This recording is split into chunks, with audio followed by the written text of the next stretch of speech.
Hey, everybody. Merry Christmas, and of course, there's many other holidays out there. So, happy holidays. Whatever you're celebrating this year, I know, there's also another big one coming up in just a few weeks after Christmas, and that is the New Year. And of course, we could talk about this for hours, I think, but when it comes to the new year, people always think, all right, a new year, a new opportunity, a new thing we're going to be doing. And it might be more of the same. But if you've had a hard year, we don't want to get depressed right off the bat in the show, like, so you might be in for another year, the same thing again. No, we don't want to do that. We want to have hope for the future, and this is a time, I think, no matter what holiday you do celebrate, that is very hopeful time for many reasons. And tonight we'll get into talking about some of that. I think about hope and about traditions and about, I want to hear some of your traditions. And if you're viewing out there, please do come into the comments in the chat. That is the way. This is the best show. When you are involved, when you are commenting and I'm seeing your comments and we're talking back and forth. So thank you so much for joining, those of you who are here. We are going to do a few things tonight, and I want to say a couple things, actually. First of all, that this was supposed to be originally next Tuesday evening. We usually do the show on Tuesday nights at 7 o'clock, same time. But there were a few things that happened to me this past week. And Matt, thanks for saying, hope you're feeling well. I was just about to say, so for those of you who don't know, I got diagnosed with COVID. I guess now it's almost been a whole week's time. It was last Friday. And so my family, I have a young 9-month-old and a 10-month-old now, and a 5-year-old and my wife. And so they went right away to a house in New Middletown and just kind of isolated themselves there, and trying to stay safe and healthy. And thankfully, they're all negative. And then I have a quarantine of 10 days, and I've been doing really well. Have mild symptoms. Sadly, can still not taste anything or smell anything, which is really annoying. But anyways, yeah, that's nothing compared to what a lot of people have. So in the midst of that, I wanted to say thank you all for being here, not only just for being here, but because I know what you are giving up. If you are watching this right now, that means you are not where I should be tonight. Because where I should be right now is at Spider-Man No Way Home, and maybe some of you are going to see it later. If you saw it before, please, no spoilers in here, not even after the fact. So I love to go see those movies. I love to go see them with my mom. And tonight was supposed to be the night, but because of COVID, I can't go. And so we were able to switch the tickets to next Tuesday. So I was like, listen, I think people will understand. I'm going to switch the live show. I'm going to be going to see Spider-Man. I've got to see that. And until then, I am not spending any time on Facebook or Twitter. I'm trying very hard because it will be very easy, especially after night, to get all of the spoilers out there. So I got to be careful. Yeah, so Jason says, with no taste, you can eat things you don't usually like, which is true, but, and I did that with celery. I hate celery, but I ate it, and it was a good texture and crunchy. But there were other things that, theoretically, I thought, oh, if I ever have COVID, I'll just eat vegetables, because you can't taste the difference, so why not eat just healthy stuff? But actually, the consistency of the vegetables was really kind of disgusting when it was zero flavor. So what I found is, it's more about consistency and temperature that matter right now. If anyone ever gets COVID, I just want to say, make sure you do eat. It is easy to overlook eating, because you just don't taste anything, so you don't crave any foods. So, all right, I want to get right to something right away, and then I'll get back into greeting Hannah and everybody else and your comments and things. But I know Jason can't necessarily stay around all night long tonight. And so I told him right away at the very beginning, I was going to wait till the ending. I got this in the mail from Jason, who is in the chat right now. Now, we have not yet met in person. Hopefully we will at some point. But Jason is a good friend of mine now who I've met on Twitter through the Twitter account, Beyond the Pixie Does Twitter. And, we've had a lot of conversation about all sorts of things. from Disney to life and everything in between. So he sent me this, and I originally told him I was going to open it. I shouldn't show that side. You're going to see my address. More people will send me gifts. No. I originally told him I was going to open this on Christmas, but then I thought, you know what? Why don't I do it now so he can see me actually open it? So I have no idea what's inside, other than I guess I could make some guesses. But I do know it's Haunted Mansion related. He knows I love the Haunted Mansion, and he told me it is something Haunted Mansion related, or, you know, he's lying. I don't know. He says he is staying the whole show. He just didn't want me to wait. Well, that's nice then. All right. Okay. Well, let's go ahead and open it. I do have my scissors if needed. So he did at least say it wasn't one of those, it's not one of those snakes that, you know, you take off the top and it jumps out at you. He claims that isn't what it is. So we'll see. Whoa, something almost popped out at me, but it was just some wrapping. So yes, he was right. It's not the snake. All right, let's see here. It looks to be maybe, okay, my guess as I start to take it out, it is either a poster, or it's some hand-drawn, it's a hand-drawn map to Jason's house. I don't know, I'm really bad. Obviously, I don't think that's it. What is this actually? Okay, so I don't know if I should keep on guessing. This is, whatever it is, I can say already, Jason, I don't have it. Because I've never seen this before. It almost looks like the plans to the Haunted Mansion. I don't want to guess too much. I don't want to. All right, let's see. This is gonna be. It's really cool. I'm really excited, whatever it is, because I know it's Haunted Mansion, and just the kind of art that I can even see exposed already looks really cool. There's two little things holding it up here. All right, so let's unfold it and check this out. Uh-oh, wait. I don't want to rip it. It is, okay, there's one more on the bottom. Oh, man. All right, so let's check this out here. Oh, my gosh. So I'm going to obviously, it wants to roll, which is because it was in the package.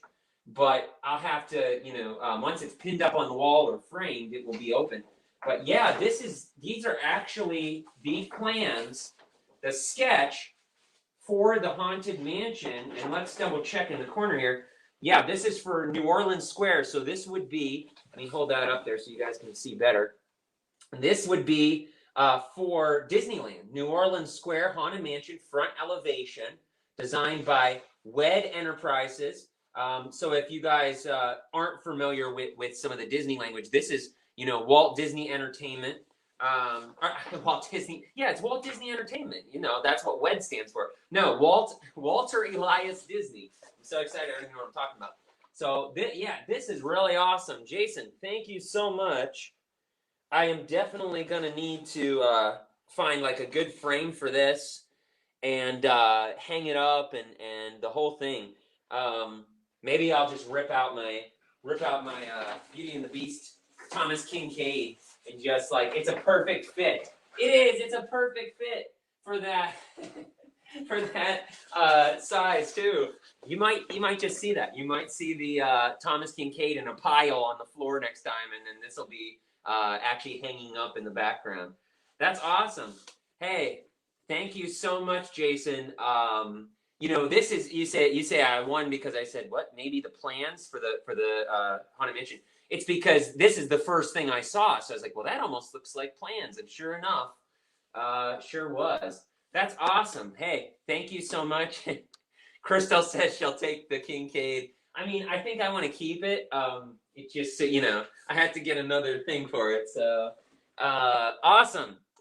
Well, thank you so much for that, Jason. And I can't wait to show. I'll have to send a picture to my wife and stuff. Again, they're staying elsewhere, so she's, you know, didn't see that. Unless she's watching online, I don't know. Sometimes she goes on her phone and actually watches, but doesn't. She actually logs in on my Facebook account because she doesn't have a Facebook account to watch it herself. So, all right, awesome. Well, now I'm excited. Now I'm like lost track of what else I wanted to talk about today. Really, I should have started with this in my kind of telling you that with the with me getting COVID and being a little bit sick the first few days and then switching around the date and everything for the show today, it's a little bit different than I had originally planned for next Tuesday. So there's not as many, I don't have as many things planned as I would have had because of the way the week has been. So mostly I just want to talk with you guys about some of that stuff. Some of the holiday traditions that you have, maybe as a family or as an individual. Or as a couple, if you're married or dating or whatever it is. And then also I want to hear some of your, a little bit later, after we answer that question, a little bit about some of your traditions that you really like at Walt Disney World. I want to hear some of that. But I think what I want to start with is just on a personal level. I want to hear you guys telling me a little bit about if you have some family traditions that are around the holidays. Maybe it's for Christmas, maybe it's for another holiday that you celebrate around this time of year. And I want to hear about some of that, and we can just share a little bit about that right now. So I'm going to look through some of these comments I missed while I'm waiting on you to respond to that. Matt says, spoiler, I heard Spider-Man is actually Peter Parker. Yeah, I heard that from J. Jonah Jameson, actually. He was the one that first told me that back when I saw his breaking news after, he killed, actually, did you know Peter Parker killed Mysterio, actually? That's what he said that too. I don't know if it's true. I heard it on the breaking news though. So Hannah has big news. She got her booster shot. Well, that's good because see, I didn't get mine in time. And unfortunately, you never know what if, but I was apparently eligible for my booster shot for like a month and I didn't get it. And now I got COVID. So maybe that would have helped. Who knows, right? So Hannah says, my favorite Christmas tradition is going to the movies and opening gifts on Christmas Eve night. Now, let me ask you a follow-up question to that, Hannah. You say going to the movies. Do you actually go on Christmas Day? I've heard a lot of people who do that. I've heard about a lot of people who actually go on Christmas Day to the movies. And I've never personally done that. But, I mean, I know a lot of people who really love to do that. And do you open all your gifts on Christmas Eve night, or do you just open one? Because for me, we would always open one gift growing up on Christmas Eve night, and it was always, or at least usually, a book that we would get, and then we would open the rest on Christmas Day. Okay, so Hannah, you actually go to the movies on Christmas Eve. Okay, so Christmas Eve, I've done different things over the years growing up, and for many, many years. My family actually went to Cleveland, Ohio, about an hour and a half from us here. We're in between, where I live is in between Cleveland and Pittsburgh. And in Cleveland, we would drive up there and there's this very special mall. They would do shows like with some characters even. Sometime one year they had the Tiny Toons, if you remember that, they're almost the baby Looney Tunes. They had a show with Tiny Toons and Santa comes out and there was a dancing fountain that had fog that will come out of it. And so it wasn't just a mall, it was a really cool experience. And we would go there every single year growing up through Christmas Eve and then come home on Christmas Eve.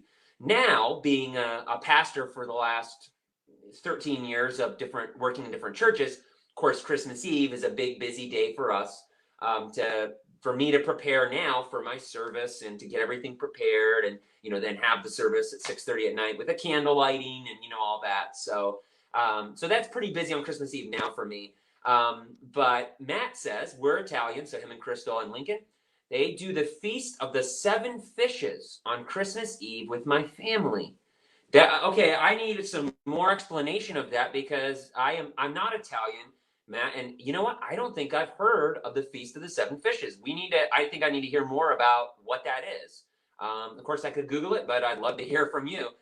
So then on Christmas night, we watch White Christmas with Crystal's family. Okay, so as far as movies, Christmas Eve for me is always been. It was when my parents were dating, they started it, and it's been passed along to us as kids. It's a Wonderful Life. We watch it every Christmas Eve, and we always have snacks sitting out. So we eat our snacks, watch It's a Wonderful Life. And what's funny is in the last few years, I guess I'm just getting older with kids, being tired and stuff. But my wife and I have only watched at the most half of the movie, if not more. And then we're like, well, we're just tired. We got a big day tomorrow. Let's go to bed. So we haven't finished it in the last few years, but who knows? Maybe this year will be the year. I don't know. Hannah, you open all your Christmas gifts on Christmas Eve. Okay. And Hannah's going to go see Sing 2, which I've heard about a lot about on Christmas Eve or Christmas Day. I mean, if you want to do that, that's fine. I'm not saying what other one you should see, but it probably starts with Spider and ends with Man. But, you know, do whatever you want to do. But okay. That's awesome. Well, yeah, I think that as Jason says, I must watch Mickey's Christmas Carol. That brings up a great point that I think could be a very important point for discussion today. And that is, of course, it seems to me, at least, Jason, your favorite Christmas Carol would be Mickey's Christmas Carol. Now, I want to ask everybody, what is everybody else out there? Is your favorite what is your favorite Christmas Carol? Is it Muppet? I think mine is Muppet's Christmas Carol. It has to be. Would it be Muppet's Christmas Carol? Would it be Mickey's Christmas Carol? It doesn't have to be Disney. Could it be the live action Christmas Carol that's, I think, a musical or whatever it is? Of course, there is the, you know what? I think I have it in the other room, but there is the also Disney's Christmas Carol that they did with Jim Carrey as Scrooge a handful of years ago, and it actually is kind of creepy in some of it, and it's really well done. If you haven't seen the computer animated version of Disney's Christmas Carol with Jim Carrey, you really should watch that as well.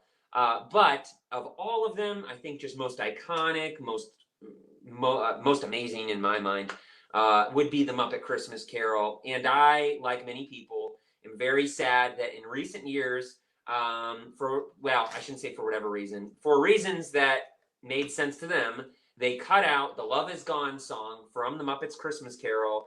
And that should have never been taken out because, yes, I understand it's a slow song that kids might be bored at, but it makes sense then later in the movie when they sing "When Love Is Found." You know, we carry with us where we're never quite alone. You know, they sing the whole ending part. So why? Anyways, all right. So let me move on to the question of Disney then. Especially, I know some of you, I know like Hannah has not been yet. She hasn't been in recent years at all to Walt Disney World. And but if you have been to Walt Disney World, tell me, what are your favorite holiday traditions at Walt Disney World? Things that you like to do, things that Disney does that you really enjoy attending. If you are maybe like Hannah and you haven't been to the parks, then just tell me, maybe there's something Disney related that you like to do around this time of year. That's okay too. We're not going to leave anybody out. But favorite memories, favorite traditions, favorite stuff from Walt Disney World. Tell me about that. Start to put that in the chat. And as you do that, I'll show you a few things for me. Because for me, I am a collector of pins. I don't go crazy on the pins. And my pins that I do collect, as far as Disney, are very specific. They aren't like, oh, I have to get the entire Baby Mickey collection or something if there is one. It's more like the pins that I get represent memories for me. Now, before I show you some of those pins, and before I get into those comments, I see that Matt told us a little bit about the feast, their tradition of the Feast of the Seven Fishes. So let me pull that up. And I'm gonna see. I don't even know if I should try to pronounce some of these fishes because it's like bacala, frutti di mar. I'd say I'm not Italian. Eel, I know how to say that. Calamari, stungilli, and clams are usually the main dishes. Traditionally, it's actually eaten at like 2 a.m. after midnight mass. Wow. My family does its own menu variety of fishes still, though. See, the thing is about that, you know, I like certain kinds of fish, and depends on how you make clams, you know.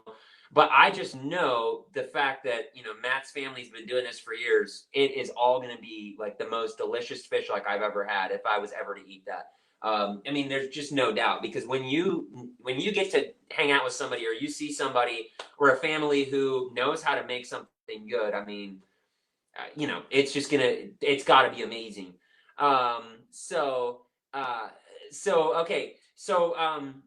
Let me show you one pin of mine that represents a holiday memory at Disney. and then I will look at some of yours as well. So this one I actually have from Mickey. This is the very first Mickey's Very Merry Christmas Party that I went to. So this is the, oops, I'm going the wrong way. This is the wristband here that, of course, you have to wear around the park to show that you're actually there for the special event. But I know this year, at least I don't think they have special pins this year. I know they didn't for the Halloween party. Maybe they do for the special party this year.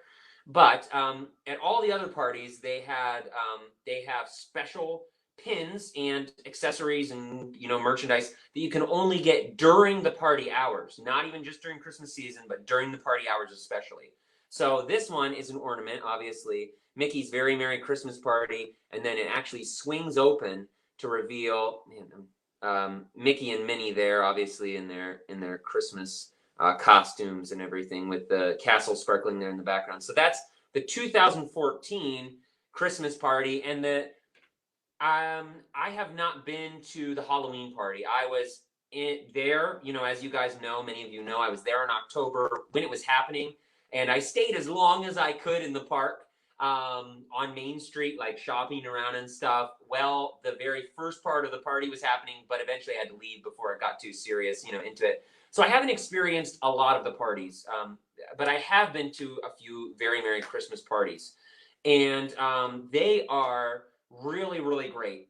Here's my other pin from 2017 Christmas party. They have free snacks like popcorn and free drinks and free Christmas cookies. Of course, rides are open. They have the parade, the Christmas time parade. That is just really great. And probably the most iconic and best of all is you go to Starbucks, you get your drink, and then there's snow on Main Street. And don't want to give too much away, but for those of you who are wondering, no, it's not real snow. It's actually soap flakes. But it's very real looking, and it's very magical and very amazing to be in the warm temperatures and to be standing on Main Street, USA with, the snow coming down. So Jason says here something that I would definitely highlight if nobody said it. He says he's never been for the holidays. They're going to go next year, but he's looking forward to the Storytellers in Epcot. Yes. Now, thank you, Jason, because you gave me a great segue as well to remind everybody something I announced last month, and I want to make sure I have my calendar right here. Now, we're on our traditional, for the podcast schedule this month, we are doing every other week. An episode did come out this past Monday, so there won't be a new regular episode till the 27th after Christmas. But especially for Christmas, we will be releasing a special episode next week on the 22nd. So December 22nd, we will actually be releasing an episode where you're going to get to hear a recording of the Italy Storyteller, La Befana. And so we're going to have that recording that will play on the podcast feed, and then I'll come on and offer some thoughts and why. I'll tell you why during that podcast, why that is my favorite my favorite holiday storyteller of them all. So I will. That'll be out next week. And but in general, yeah, what Jason said, it's one of my favorite things going around, and I didn't know it existed years ago being there at Christmas, but just stumbled across one of them. And some were certainly better than others. Some of the stories just were like, I don't know, that story wasn't as interesting to me, some of those holiday storytellers. But there are some that are just really stand out. And Jason says that one for Italy and also the Hanukkah story are the ones that I'm looking forward to the most. Yeah, definitely. And I haven't even seen all of them, actually, because the last time I was there at the holidays was 2017. And in the past, I've just been on those trips, and I'm like, all right, I need to do everything as fast as, because I need to do it all while I'm here in terms of attractions and, things I hadn't seen since my last trip. So this year, I think, is going to be a little different for a lot of reasons. And so we won't be there during, the holiday storytellers when we go next month. Actually, we're leaving January 31st. But I will be able to slow down and take in a lot more than I have allowed myself in past trips. So I remember, Matt, you saying that you do La Befana at your house. And that's just really, it's just so fascinating. I think I asked you this last month, maybe, but I can't remember 100%. Do you do La Befana and Santa, or just La Befana then? I think I remember you saying both, but um, you can tell me. And then, if it's both, are there gifts then under the tree from both La Befana and Santa, and then from you guys as well, or how do you actually celebrate those stories? All right, let me look at Matt's former comment here. Oh, he says we do both. Yeah, so Matt's former comment here about their favorite tradition: visiting Walt Disney World at Christmas time, which starts prior to Thanksgiving there, is awesome. Main Street decorated is my favorite place to be. The snow is magical. Yeah, so that's a great word for what I was talking about. That snow, but it's really soap, is just amazing. And as a related detail that I don't know if you guys knew this, related but separate. I think most of you are probably familiar with Celebration, which was at one time the town owned by Disney, built by Disney. It's the town built by Disney, south of Disney property. Now is not owned by Disney anymore, but Celebration still has a lot of the heartbeat of what Disney put into it. And in fact, they have around Christmas time on the Main Street town of Celebration, they have in that town, they have the same thing, the fake snow that comes down with the soap, but also in the fall in Celebration, they have fake leaves that blow up and down, that come down at special times. So you can see as if the trees have, falling leaves coming down. So that's kind of cool too. But that's just a little side fact for those of you who are familiar with Celebration. But yeah, I mean that it's one of the greatest things to do, especially Main Street.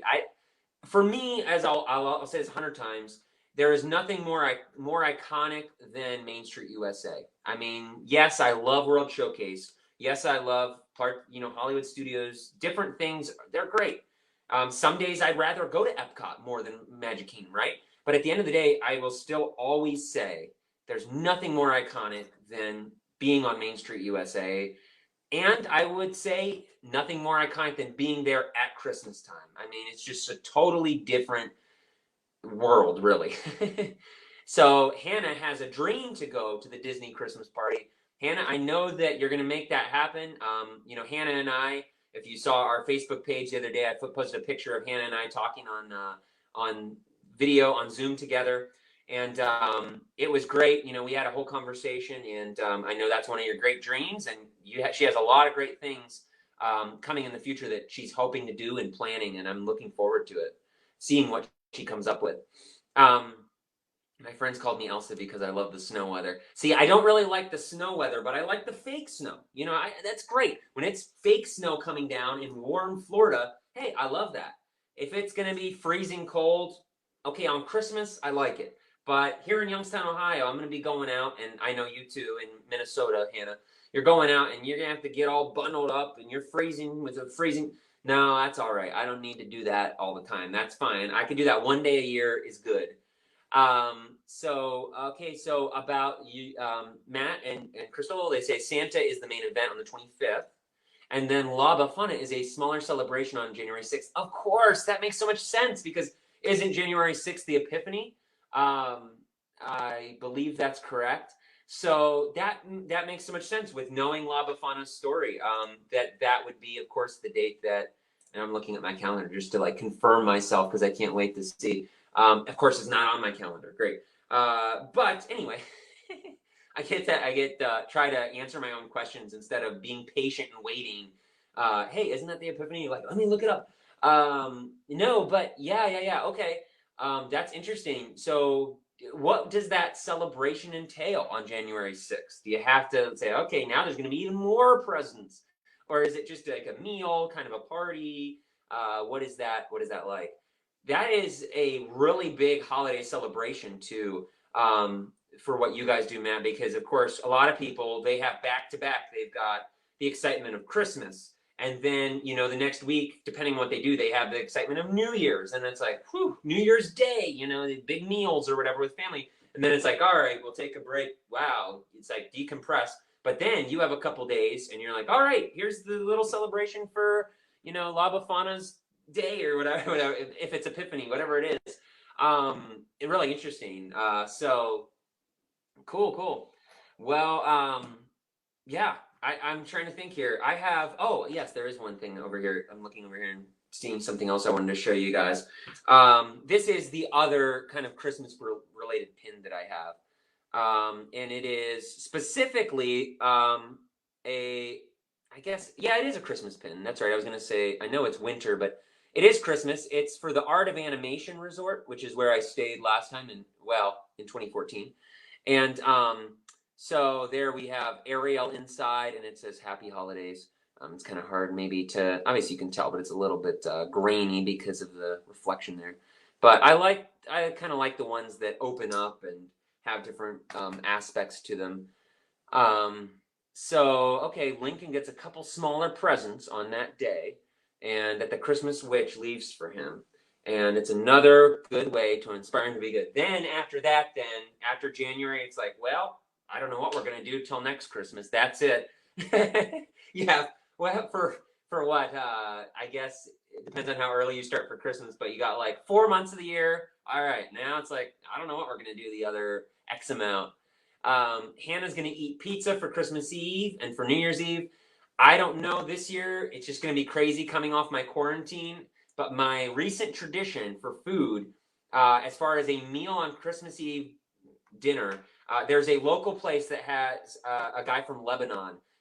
He makes food here locally in Youngstown, and it's my favorite place ever. I really like garlicky things, and he uses a lot of garlic in his sauces and in all the food, and it is so good. The last 2 years, I just happened to go to his restaurant on Christmas Eve and do some of my work for my sermon and the service, getting prepared. Just do it there at the table, and he's just a super nice guy too. So I get to talk to him and kind of hear some of his Christmas traditions and whatnot. So I don't know if I'll do that this year with all the craziness or not of having COVID and everything, but I would like to. That'll be a week from today if possible. A week from today, guys, is Christmas Eve already. Jason says, I know it won't be till 2022, but I want from the rest of you, is there anything I should look out for at Disney during the holidays? That's a great question. And I know Matt and Crystal probably have a lot to say about that. I hope that they will. What kind of things? And of course, we mentioned a few, right? We've said, hey, I know Jason's a huge Epcot fan. So we know, of course, you want to see the holiday storytellers. Jason, can you tell us your plans? Like, are you planning on doing, what parks are you planning on doing? Because obviously I do very highly recommend the Christmas party if you are able to make it, and just the atmosphere, especially in the evenings at Magic Kingdom. But I would also say, I know one thing about Jason is that they really value finding unique places to eat. So maybe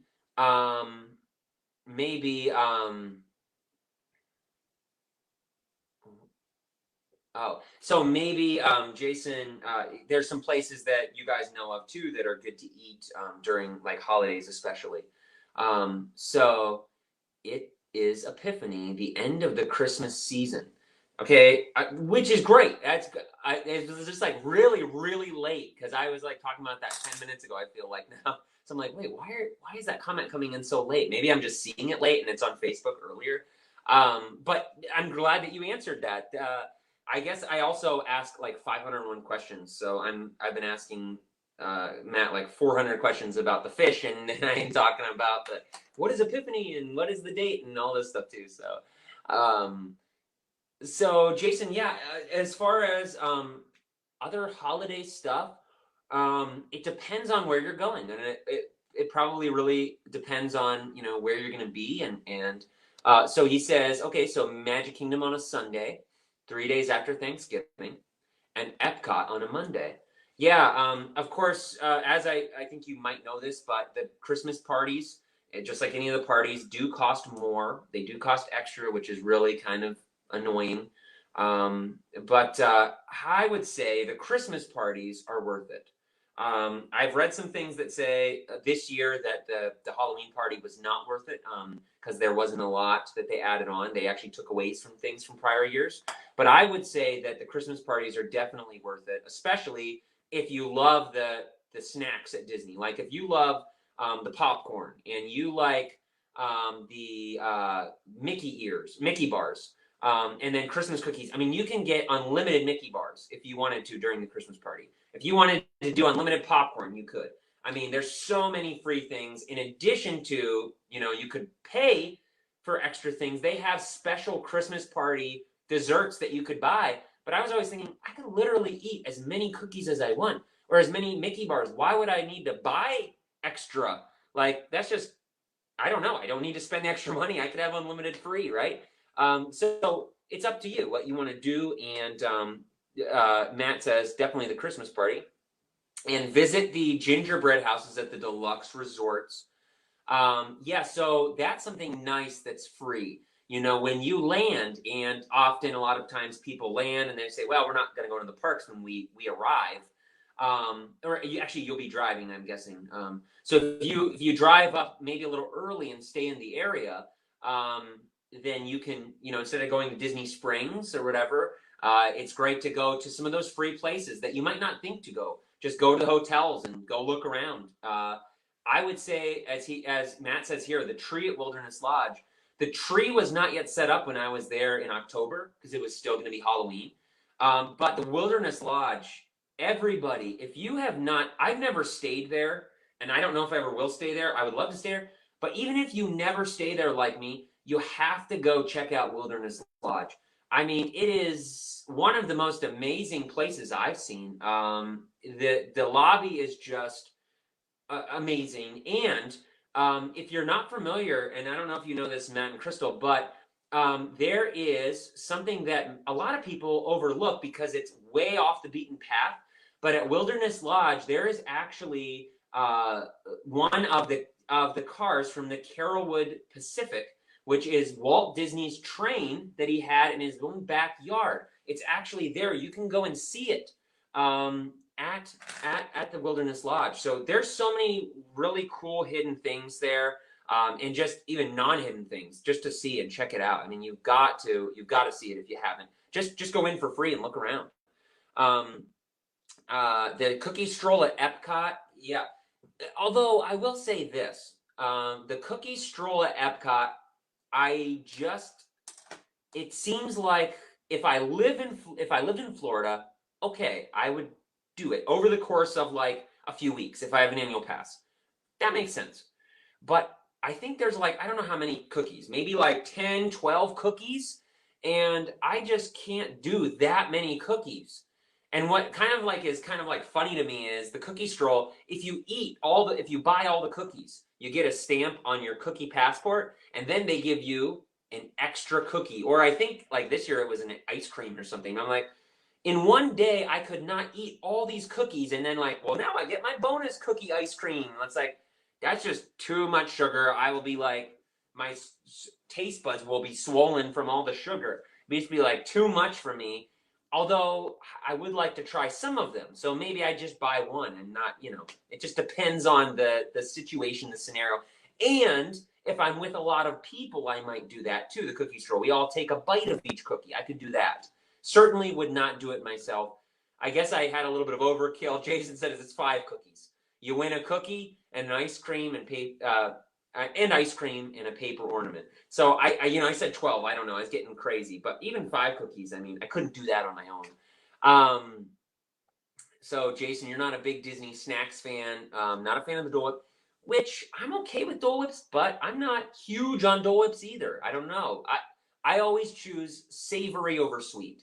So that's probably my problem with the cookie thing and the like paying extra for desserts thing at the Christmas parties and the Dole Whip. It's fine if you love the sugary stuff, but for me, I'd much more rather to just have just be simple and just have the whatever it's called, have the savory stuff.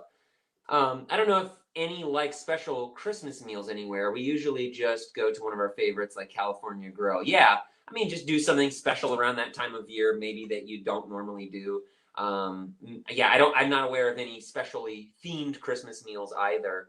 Hannah, you know what, Hannah, I think, see, you say it's my dream to stay in Wilderness Lodge, which I believe that it is. But you also said that about Art of Animation. I think your dream is just literally if somebody told you tomorrow, hey, you can go to Disney, but the only place you can stay is in the campsites, and you got to sleep on the ground in your tent, because those actually do exist.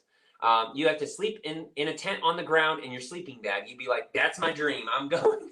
Like, I don't think you care so much about where it is. I think as long as you go, you're good. From talking to you the other day, and I just think that's probably what, you just want to go. It doesn't matter where you stay. You just want to be there, which is totally understandable. Jason, you're the same as me, a savory fan over sweets, but I'm not paying for the pretzel in the shape of Mickey head or popcorn in a special bucket just because it's Disney. Yeah, I agree. I mean, every once in a while, there are those popcorn buckets that I'm like, yeah, oh, that is pretty cool, actually. But not to the point where I'm like, need to buy one, because I always think, well, what in the world will I do with that when I get home? I don't have any more places to display something on a shelf. And then otherwise, it's like, well, I'll put it in the back of a closet, because I'm not necessarily, at least not always, going to go pop a bag of popcorn and pour it into my thing every time I want to eat popcorn. So it's like, I don't know. But yeah, but see, Jason, I could see you buying a special bucket if it's like some, commemorative Epcot popcorn bucket that has to do with something from the past that you really love. Then I could see you actually being like, well, all right, and buying one. I don't know. Maybe I'm wrong, but I could see you going for it. What do you guys do with your popcorn buckets, Matt and Crystal? So you say you're suckers for popcorn buckets. Like, what do you do with all of them? They're just piled in the corner in your house, or what?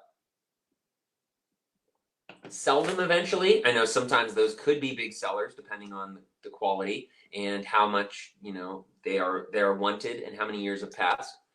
I can get pretzels and popcorn outside of Disney, so I never find it special. Yeah, and you know what? I think I need to give the popcorn another try, because I say the same thing about the popcorn, but I hear so many people tell me like that the iconic Disney snack to try that is just so good at Disney is the popcorn. And I've always had the same viewpoint as you, Jason, but I think maybe at some point soon I need to say, all right, well, I'll just give it a try, because so many people talk it up so much. Yep, see, if it's a special 40th anniversary Epcot popcorn bucket, you might wait in line for, 2 hours for that. I'm going to camp. Now Hannah's going to plan to camp at Disney and Minnesota State Fair. Now, yeah, you should camp out at the fair. But Hannah, there are much nicer places to stay at Disney. I like camping, but I would never want to camp at Disney because there's so much walking to do, and so much. You're exhausted by the end of the day. That if I had to sleep on the ground in a tent, I feel like I just wouldn't be comfortable the next day with so much exercise and so much walking that you do when you go on a trip to Disney. But if you do that, please do some videos, do some pictures, let us know, what it's like, because I've always wondered what it would be like to just do tent camping for like a week of Disney. It would just be like, in some ways it would be the ultimate adventure, especially with the daily rainstorms that happen sometimes in Florida. But on the other hand, it could just be so miserable. It would be one of those things that I'm sure maybe it exists, but if it doesn't, would be a great like viral YouTube video for somebody to make, to say, hey, I'm going to do a week and document my time doing a week at Disney camping. I feel like a lot of people would watch that out of curiosity, because they would want to know what it's like, but not want to ever do it themselves. I don't know.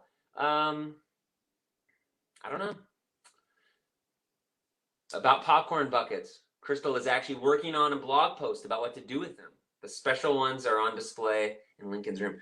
Well, I'll be looking forward to seeing that. Make sure, I'm going to definitely make sure that I see that, but try to let me know if you remember when that blog post comes out so I don't miss it. Hannah, I know that you want to be a newscaster as well, so there's a lot of cool things. Yeah. If you did a story about that specifically. When I was in Boy Scouts, we actually camped at Fort Wilderness for the weekend. Yeah, nice. And what were your memories of that? Now we're getting into camping as a conversation piece, but not necessarily Christmas. But that's okay. It doesn't have to be about that.